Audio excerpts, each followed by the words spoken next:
Voilà, mesdames et messieurs, fidèles de Congo Puissance Télévision, merci. Bienvenue encore une fois de plus sur votre chaîne Congo Puissance Télévision, votre chaîne d'information. C'est ici que vous aurez les informations, c'est ici que vous aurez des actualités. Raison pour laquelle Kelly Katen Namapata, journaliste sans complexe que je suis, journaliste d'investigation, je fais en sorte qu'à tout moment que vous soyez informés, bel et bien informés. Donc, il y a un peu de lelo yo, na yeli sous liboso na bino, poto solo là, parce que je pense que ma mort solo ezali est belé, il y a le bapé ezali est belé. Bandeko, j'avais pris l'engagement, en tant que journaliste, j'avais pris l'engagement, mon engagement de moi-même, en tant que journaliste d'investigation, de vous donner des informations sur le dossier Ferregola, Jésus de Nios, le padre, qui est un grand artiste congolais, parmi tant d'autres. Ferregola, c'était un grand artiste congolais. J'avais pris cet engagement de parler sur les dossiers Ferregola du début et jusqu'à ce que maintenant, comment vers la fin de ces dossiers Ferregola. Donc, comme je l'ai fait toujours souvent, aussi avec d'autres artistes, j'accompagne beaucoup des artistes dans leurs projets, et surtout ceux qui basent dans un projet Moyamakasi. Et nous sommes toujours présents pour accompagner les artistes M. Mboka. Et raison pour laquelle aujourd'hui encore je suis venu devant vous, très chers amis, très chers frères, très chers sœurs, partout. Vous allez belé dans le Canada, vous allez au Bisso, et belé dans les États-Unis, vous allez belé dans la Suisse, vous allez belé à Paris, vous allez belé dans Londres, vous allez belé en Allemagne, vous allez belé en Hollande, vous allez belé en Afrique du Sud, Congo, Kinshasa, Bana Angola. Vous allez belé na Congo Kinshasa, vous allez belé na Brésil. Merci na bino, na confiance au tout, vous allez couper sangai. Raison pour laquelle ngai pe na zo confiance wana, ils ont pe sanga force. Ya royaka toujours devant bino pour na komeka osona bino. Bandeko mingi balobi nanga Kelly Katen na to sepela musano makasi ndenge saka musana na yo. Merci beaucoup na bino na encouragement na force bo pesa nga. Mingi balobi Kelly Katen na façon na osala émission to sepela makasi. Nga pe na répondre bino que façon nga na saka émission yo et je pense que tous allez belé pe baza osala musala malamu. Mais nga na nga osala boy. Po na mona boye ça me va et ndenge na sala rapé boy et parce que ils allaient style nga ils allaient façon nga na imposa style yangai ya osala boy. Merci na bino na confiance tout boza kopesa nga na journaliste on pesa ba sango actualité na journaliste d'investigation na kota na ba source na ba cousine est-ce que bazolamba pour découvrir pendant ba lambeli biso nini ba cheli biso nini mayoto eza biloko mayoto to kolongo na munoko dogo to ezali pena biloko photo na munoko oya munoko so za munoko ya dogo to koliati faza munoko pena ya munoko. Voilà, merci beaucoup Nabino. Merci aussi à nos abonnés de Congo Puissance. Vous allez belé ou vous abonner à la chaîne Nabiso Mingi. Merci vraiment Nabino. Et dans ce qu'on a pas émission sur Bandego Nangai, ou bah on biso na émission. Ceux qui ne vous abonner vraiment au grand maximum pour que vous rattaquez actualité ou que les gars na sur Kazanango aïkocha. Vous allez vraiment côté en temps réel en direct avec Batulio Sonzela Moko. Bandeko, na yé na émission yo lelo. L'actualité, ils allaient belé la musique, la biso. Y'a relobé là. Ils allaient belé. Mingi pe batwa bengi ngai. Keli gaten na tala polémique yo. Polémique yo tala yango nanu. Ngana bité polémique le gi tellement munene. Pour musique la biso ta monongo na polémique. Ce qui est sûr. Mais kasi, ils allaient pas polémique musu soupé. Ils allaient pe musu se faut éclaircir polémique. Y'a on a bi émission na rosala. Oh yo na rosala. Na makambo belé na roloba na kati émission. Bien que sujet phare, ils allaient dossier Ferregola, mais je vais toucher quand même quelques bordures. Mais, na sali émission moko, ils ont documentaire. Na benyon na kombo ya documentaire. Na sali documentaire moko, sur sujet moko, ils allaient coller la musique, na biso, ils ont polémique. Na sali documentaire mo ya court métrage, ils ont à peu près 20 minutes, et qu'on compte à la mingité sur Congo Puissance. Pour nous répondre aux polémiques dans l'émission, ils vont maintenant faire un documentaire. Pour mériter documentaire. Pour te zonga na kala, tu es tina lelo. Faut t'expliquer tout clair. Mais on va pas se lister, on va comprendre yango, beaucoup de gens commentaire, on va comprendre. Na sali peut-être documentaire sur polémique wana, yebi wana. Mais on va pas se lister pour nous battre quand même œuvre na sali, ils ont tellement kitoko. Ils ont dit na valeur ya artiste na biso ya Congo na sali yango ils ont documentaire mo ils ont quelques artistes na biso ya mboka et Kobima bientôt. Donc dans quelques jours, documentaire on est Kobima. On a le bel polémique sur internet en ce moment. Ce qui concerne nos artistes congolais. Ils ont maman la documentaire. Vous avez la calme. Bon, mon niveau que les gars de changer ma solo, de changer pendant ma solo, de côté sikoyo, au sali polémique, de sali le documentaire. Au sali polémique, na sali le documentaire. Eh, mukolo mikolo na fandi si boulot, boulot bene fandi marambo toko donc dans travailler na munele mo ba mystique. Ah munele mais na expliquer mambo ba congolais, bazo zongo ki toko et puis to betango dada. Donc documentaire moi na sali polémique yo. Polémique boye bien muti mikolo yo.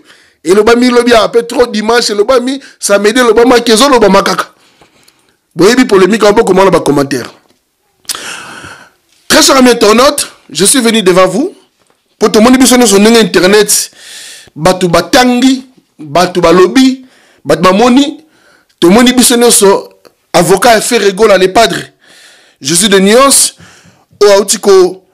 a sa communiqué officiel sur la libération de l'artiste et musicien Ferregola dans les prochains jours. Lui, c'est l'avocat de Ferregola, il s'appelle Maître Louis Belling.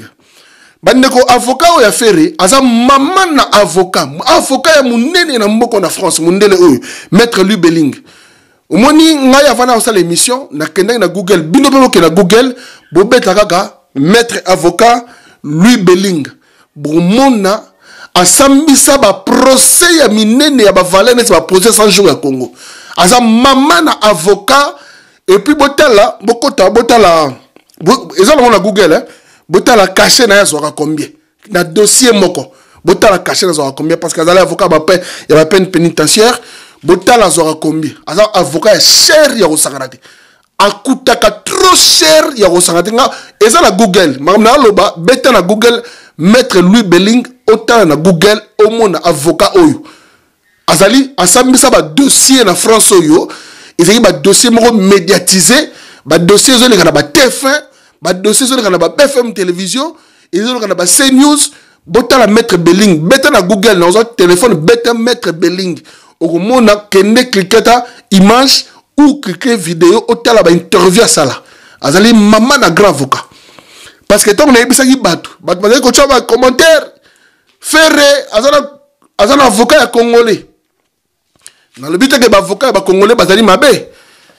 Mais boyebi bien que ce qui fait à ce qui avocat congolais on a poto bolinga ika bo critiquer yango a miser pendant zo avocat munene ya barreau de Paris azali maman na grand avocat ya kosakanati Maître Louis Belling c'est un grand avocat donc grand na mboka o asambisa ba grand ba dossier ba millionnaire ya ba grand ba dossier kosakanati botala ngona internet beta Maître Belling au mona yumo.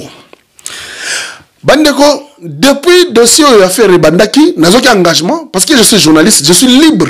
Ferré, c'est un artiste public, c'est une personnalité publique.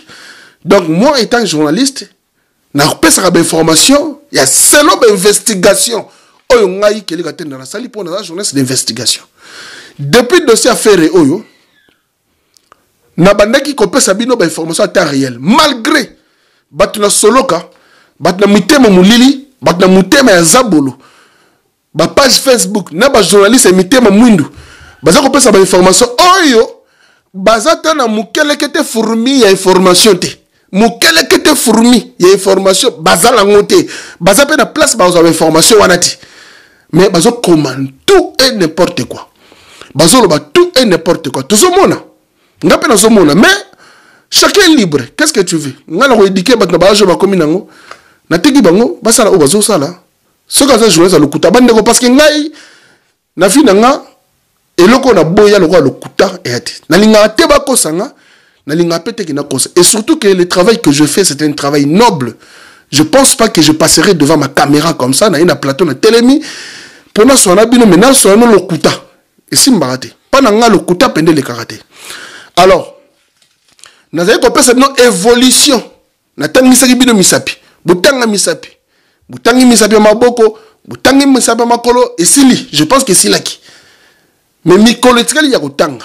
C'est comme mikolo etikali ya kutanga. Na sala ki émission moko dernièrement. Na fils kelele on ali proche ya Ferregola. Batna solo kamisu so bache tembe.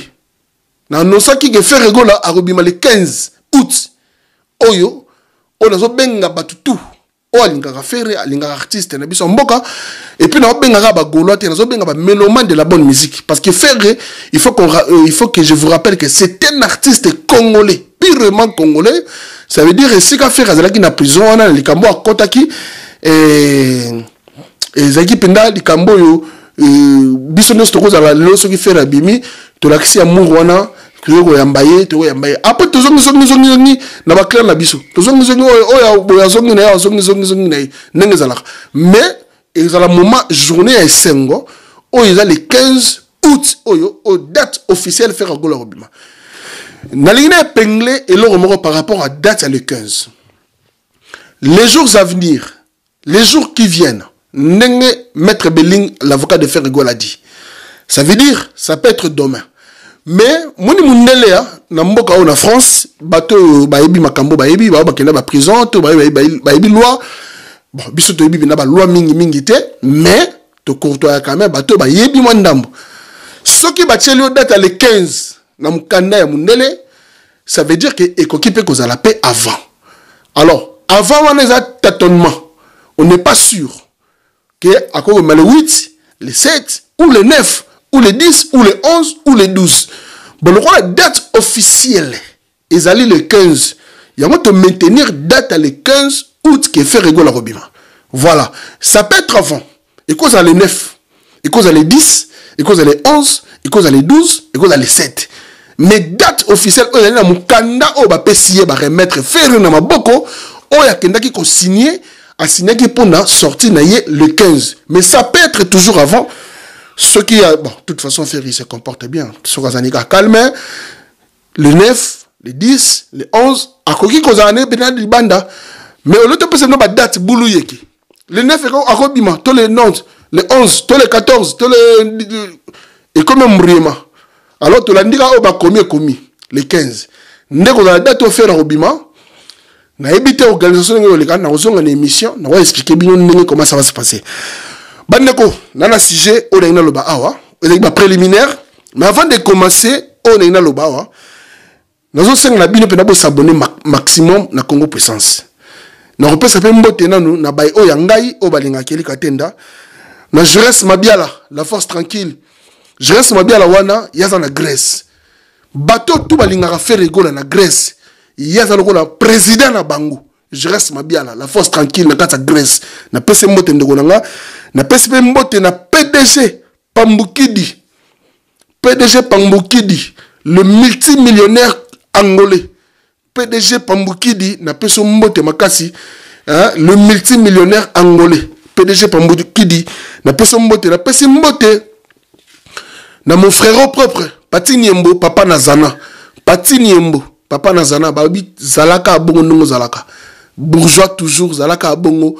Pati Niembo, Papa Nazana, fait de gros bisous à notre bébé Zana. Pati Niembo, na peso mbote na kati États-Unis d'Amérique. Otala kelika tena ndeko na yo. On est toujours ensemble. Na peso mbote na ya dadango bana le patriarche. Bozalaka toujours nde bozalaka ya dadango bana fils Nkele le général. Na Pessimbote na Béra de presse des Amunda, le maître de leur maître. Merci beaucoup. Et puis sans oublier Yannick Kayenga, monnaie invisible. Yannick Kayenga na combo moi c'est quand on a payé ça. Mais na obengo na chombo na proposé combo na po bula muneleki. Yannick Kayenga, monnaie invisible. Donc merci à Freddy Matete 0 échec, Alain Kembela, président PEC, na Pessimino tout mbote, bozota la kelika tena mapata. Journaliste c'est ça complexe. Bandeko autant est-ce qu'on communique Oyo maître lui Belling a commis. Alors a commis Bisoboy. Monsieur Gola a été incarcéré à l'issue d'un contrôle aux frontières en raison d'une très ancienne peine qui n'a pas pu être aménagée à l'époque en raison de son absence régulière du territoire français. Le magistrat, conscient que M. Gola est un artiste reconnu ayant de nombreuses obligations et ont estimé au regard de la nature des faits, de leur ancienneté et de leur réitération qui convenait de mettre à place une mesure autre que l'emprisonnement. M. Gola a donc bénéficié d'une mesure judiciaire lui permettant de recouvrir la liberté dans les prochains jours. Merci.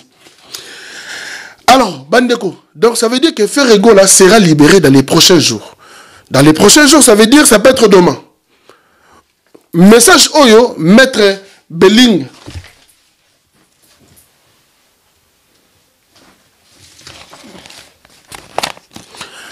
Message Oyo, Maître Louis Belling, l'avocat de Frère Gola, Ozamundele, a combien le 1er août. Ça veut dire que dans le mois d'août, on a eu que Frère Gola a Robima le 15. Parce que moi, je prends des informations à source. Batu, pas ça information, yo.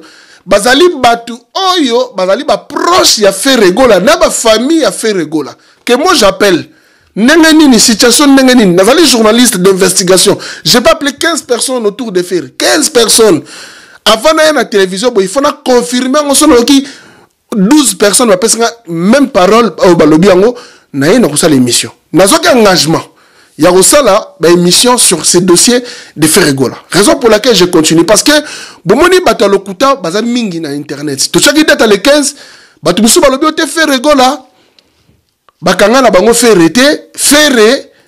akima concert ya wenge bato biso balobi bongo ba biso balobi Frère akima concert ya wenge po abangaki basimbisa ye touche po clan wenge balingaki bafula héritier Watanabe.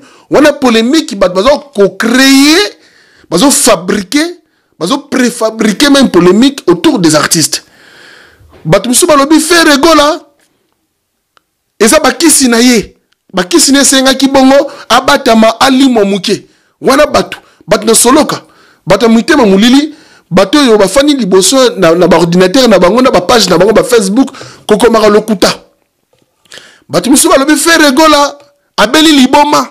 Yango batami babombi Frère Gola parce qu'abeli liboma bandeko na mboka o batu mususu pe balobi lisusu ndenge nini dossier ya Frère Gola bakangi na prison pour na nini Frère Gola to moni azosa bata vidéo te atinda batu to confirmer ka na prison. Donc tel niveau oyo réflexion ya batu zo kende ça dit que muto zo réfléchir azo kote na libulu mazo réfléchir kaka. Ça veut dire que muto nga na prison po bio sepela po yondi ba ke faire na prison. Il faut faire une vidéo na selfie. Est-ce que vous avez une prison dans le droit à la téléphone? Kongola oboya, alba te faire un niveau na ye na ba prison mi ki la côte saka chombo. Donc yo li muta tambola bien te. Na logique te. Yo li mutu po sepeli sa yo. Asa la vidéo atindela yo. Tant on sa la vidéo atindeli. Est-ce que quand on a prison ba retourner que mais papa, yo vidéo filmant on deni. Ah on a droit à téléphone te. Ce qu'on filmer vidéo nenge nini. Boy bino ne bakanga ki faire. N'expliquez bien ce qu'on ne bakanga ki faire. Frère, to kaboni na une émission. Et là, quand ça Frère, na TV, ils ont une émission à TV5 to le kakiti. Tant que tu as une émission à TV5 monde, ne batali ba moni oh. Donc Joyo azawa. Donc li bakumo ebetema ma bekaka. Mutu moko afandela ka dossier na ye, asutuka jour na TV5, amoni Frère abi oh, mais Joyo na dossier na ye. Ne ba signala police ya frontière. Ah, bah, il que Joe a mingi ate arobimaka la France. L'État ba luka so ba zuete. Bas ne la police à frontière so ba zu ferré ba mimai. Ne faire raison qui na eto c'est cette émission 2 jours après. Faire raison qui na répond ne ba kanga y faire. Ne ba kanga y faire. Siko bino bolingi asa la vidéo. Ngaye yo le padre na la casa prison bo confirmer bo ndimi bo lingai bongo. Tomatisa moins niveau ya ko réfléchir. Tomatisa moins intelligence. Mais nous comprendre nanga. Ils ont un défaut que to boita mina mboka mon peut bato wana problème ya réflexion makasi. Et puis to tomber sur malchance que toi na page à lokuta. To tomber sur malchance que toi na journaliste à lokuta. Pour to moni ba journaliste ba sa émission. Que ndenge nini est-ce que Frère abatamaki bato balobi bongo ba biso beti mabaku. Balobi que te ce que Frère Gola bakanga qui était et kakima concert wenge en tout cas baisse na ye et simbité. En tout cas, vous pensez que m'dako ça la baisse à bongo. Toi qui m'a concert wenge ngala na ferry a valida concert wenge dans mon émission, dans mon Jibem Piana, papa chéri que je salue, Sulutani, a publié même la page d'Instagram. Émission de ça, on a fait rigoler. Souka va contre la prison, dernière émission, à celle de la France, à celle de la Kéli Gatenda. Et puis dans l'émission, on a confirmé qui présence naie, a validé qui a osé un concert à Wenge, a bengi ça qui même fanatique ne bagoulois, bas en stade. Dans le stade de martyrs, on a fanatique à faire, bah ça belé. Bah ça qui est belé parce que jusqu'à la dernière minute, bah tu me souviens nous croire que faire à un stade, bah ça l'a quitté. Bah tu as bah te faire bah kanyete, faire à batami naie, faire à qui concert ya Wenge. Congolais a quoi commémorer le niveau au comme Saint Thomas. Ça veut dire il faut andimake ya solo, il faut achaper na musapi na li douceau c'était kotaki. Pour y andimake non, ya solo moto likamuzabwe. Donc il fallait que mi tema ya bato kita. Ba mona siko maître Louis Belling. On a li maman na grand avocat na mboka na France ba ndeko beta na Google. Aza somo, aza avocat moko na ebisio so ka semi dossier na yogo. Lala pongi pour ayebi aza bourré beaucoup de biographie na ngamo na beta na Google parce que na yebi depuis longtemps et nous c'est bien que un jour to kendaka na cabinet na ye ya avocat affaire mais na quoi ko publier ya ngote ceux qui va autoriser ngate mbanda ko na abona e mamwebele makamiso na yebi ya mona lo bango zate pour yebi singa na litoi ba bina ngate keli lo bango na TV. Nous sommes dans la yébélé. On a colobate. Nous sommes dans le baka. On va ébisinga te wa okolobanayo. Mais nous sommes au ba ébisinga dans le bate. Parce qu'il y a des secrets professionnels. Donc jusqu'à ce que vous poussez l'artiste et musicien, si à son avocat na pour avocat comment, pour bon dima. Ba nous sommes battu ko tembe na avocat. Ba nous sommes battu tembe na avocat te. Ba yibika photo. Beta internet mettre Belling yo moni wa ko la mutu kombo ya avocat munene lo na yewana a reporter plainte ko télécharger photo ne ya pamba les photos soumis avec des droits d'auteur asa avocat mukete asa avocat munene la France à cause parmi ba 5e ba grand avocat na mboko ba 5 parmi ba 5 grand avocat na mboko na France ngana yebaki nanga ke loko avocat o asimbaki dossier yo pour tala ba procès o ya kata na France awa Bobé termine mon TFM au monde yango bobé on a CNews on a BFM TV azali avocat mu kekutute bande ko ngala ndaka information na source na kota apena na cuisine eska bala ma information pona yeba bala mbeli biso nini est-ce que ça biloko ma yoto to lela munoko dogo to lela na munoko solo munoko dogo bala mbeli bino information ma yoto o ba journaliste ba opesa na kisasa na poto ozomona pena ke muto na poto journaliste azope sa fausse information et azobanga pete a tellement pena na caméra ko mais azoba fausse information aza pas l'aise aza mikinya pas azope sa information lokuta mazani calme ozomona pena page ya munene renommé Kongola landa yango mais azope sa information lokuta et yebi no information te mais zo koma kaka ozomona journaliste na kin ça veut dire qu'il na vie na ye na vie na samba te na avocat ça veut dire que au samba azali na avocat côté neti nga na avocat familial nga na avocat ya famille na nga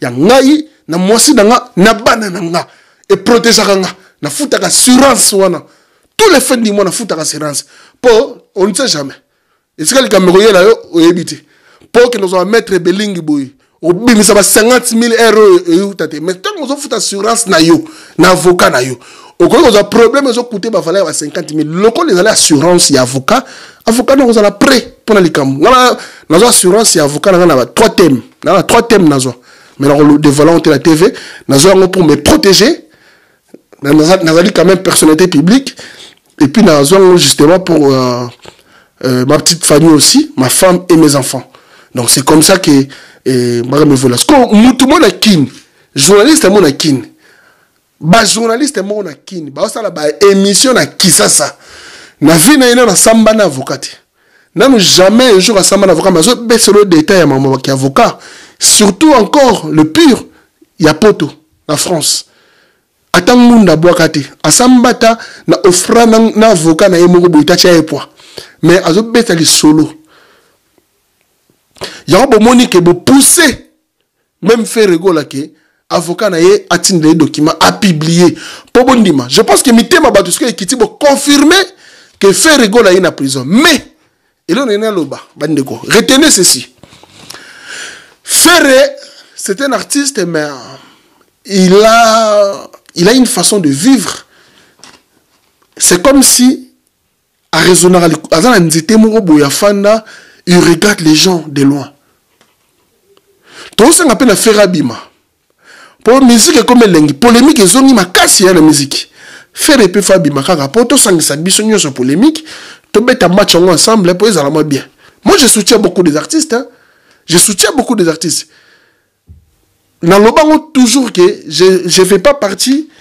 Dans le banc, toujours que je ne fais pas partie. Dans ma camo Italie, car fait rigoler. Non. Je suis un journaliste qui parle de tout. Qui soutient tous les artistes et musiciens. Je soutiens Ferré. 100% je les soutiens. Je soutiens Jibem Piana, Weranson, Kofi Olomide, Mopa Mokonzi. Je les soutiens. Je soutiens aussi. Héritier Watana Belapulga, Batrout Baïbsenga, Kelly, on soutenera pour Machi. Te, Ande Wonangai. Benga pendant sur la paix, si Jacques Kissinjora, non, sur la on. Benga trop. Kelly Nini. Yozana Kissinjora na poto. Bete sur le solo. Non, rien en après cette émission. Mais nous avons ménagé ma sujet belé. Donc, raison pour laquelle que, vous avez des informations sur. Alors, Bandeko. Retenez maintenant que Ferregola sera libre le 15 août. J'ai un message de son staff. Il y a Batounaye, à Bironaye. Aux en Belgique, aux en Suisse, aux en Allemagne, aux en Paris. La Kissa Amourwana. Missombela t-shirt. Missa Lisa polo. Il y a Ferregola. Il y a le 15. Au Komi Awa, Ferregola, le 15 août. Au Komi Awa, Koma. Boutin na ba vidéo. Bah, vous avez la possibilité de Paris. Boya Paris pour les 12, les 10, les 10, les 11. Dans ça, l'émission, pour nous faire un programme, n'est pas la soki, ba pesi un programme, na ba membre, il y a groupe, il y a Ferré Gola. Dans ça, un programme, na yebi que quelque chose va se préparer, na yebi que il va se passer quelque chose, na yebi. Mais, nan ba pesi un précision. Donc, ça, un précision, ba pesi soyez sûr et certain que le 15 août, Ferregola, enfin, il sera avec tous les Congolais. Parce que c'est un artiste congolais que tout le monde, liberté, il y a Ferregola, le pas de geste d'audience. Donc voilà, information européenne, ça veut dire que retenez que le 15, Ferregola sera plus en prison. Ferregola sera un homme libre. Librement, il pourra faire tous ses mouvements d'aller comme revenir. Tranquillement, il n'y a pas de problème. Tout est bon, tout est carré déjà. Situation na poto, le 15 et koki kozala avant. Ça peut tomber que faire au mal 9, ça peut tomber que faire au mal 10, les 11, les 12, les 13, les 14, les 8, les 7, les 6, les 5. On ne sait pas. Mais la date officielle est les 15. Voilà ce que nous avons décidé. Tant que vous savez, vous savez que vous avez mais vous avez la date, le 15, le 9, le 8, le 7. Date officielle, vous avez un document officiel qui a signé. Ils allaient pour le 15 août. Non, le 15 août, Ferregola sera acquitté. Merci beaucoup, Banderonangaï. Ils allaient qui scoop une émission. J'ai un documentaire où la sali, il y a une émission sur des polémiques. Vous avez les cas. On peut se lister, mais vous avez bien dans commentaire. Et vous bientôt. Donc, dans quelques jours après-demain ou après-demain, et oubliez-moi déjà, parce que j'ai une très bonne équipe de travailler là, sur le travail dans le documentaire, il y a artistes, des artistes, mais avec d'autres artistes à côté. Et très bientôt, comme un système de documentaire maintenant, ils ont très bientôt, relancer quand la main était, on a préparé. Et puis, deuxième chose, vous s'abonner maximum, na Congo Puissance Télévision. Et tout ça dans les commentaires, vous pouvez poser des questions dans les commentaires ou bien tout ça dans les débats. Dans les commentaires, moi, je vous dis un grand merci. Je dis un merci vraiment énormément à vous tous partout au Botan Rabiso, dans le monde entier, dans Congo Puissance Télévision. Merci Nabino. Namour Nabino va apporter la thème. Merci beaucoup. Na Pati Niembo, Papa Nazana, na Katia États-Unis d'Amérique, Pati Niembo, merci. Merci na PDG Pambukidi. PDG Pambukidi. Merci na PDG Pambokidi, le multimillionnaire angolais. Merci na yo. Merci na Jurès Mabiala, la force tranquille na Kata Grèce. Continue toujours aux années, aux arômes. Jurès Mabiala, mon frérot propre. Jurès Mabiala, je compte sur toi, mon gars.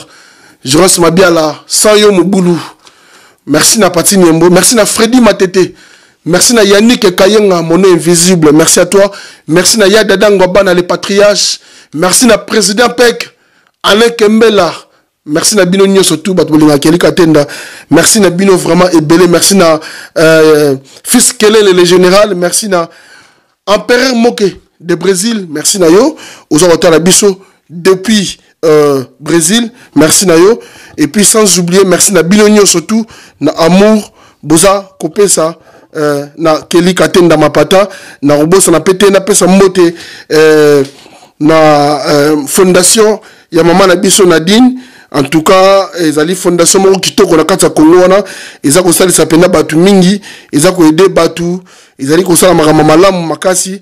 Donc en tout cas, les fondation na munene, ozali ko salisa batu pena makasi. Donc na pesi mbote na fondation ya Maman Nadine Ileka, na pesi mbote makasi na Kinshasa, oza otala biso. Merci na bino surtout, bo s'abonner au grand maximum na Congo Puissance Télévision. Ceux qui bo s'appellent l'émission, bo za la calme. Donc tous les 1er août, tu aurais la émission, tu peux faire une évolution jusqu'à ce que ngai ba ko yebisanga jour offert au bima. Nous raison sur une émission pour nous expliquer bien parce qu'ils ont qui engagement on a besoin qui pour nous recevoir la bino musala. Merci à tous les artistes congolais, merci à tout le monde. Restez branchés et scotchés sur Congo Puissance. Partagez nos émissions, commentez nos émissions, diffusez au grand large. Merci à vous tous. Si vous avez aimé Bandegonanga, na senga bino mingité, tout à la mapata. Merci. Abonnez-vous. Abonnez-vous. Abonnez-vous. Abonnez-vous. Abonnez-vous sur votre chaîne YouTube. Congo Puissance. Congo Puissance. Il ne faut pas oublier. Abonnez-vous sur votre chaîne YouTube. Congo Puissance. Congo Puissance. Oh ma bataille. Avec Kelly Katenda, ma pata. Avec Kelly Katenda, ma pata. Oh ma bataille. Nzela Zulu. Abonnez-vous sur votre chaîne YouTube. Congo Puissance TV. Faya. Congo Puissance TV. Abonnez-vous.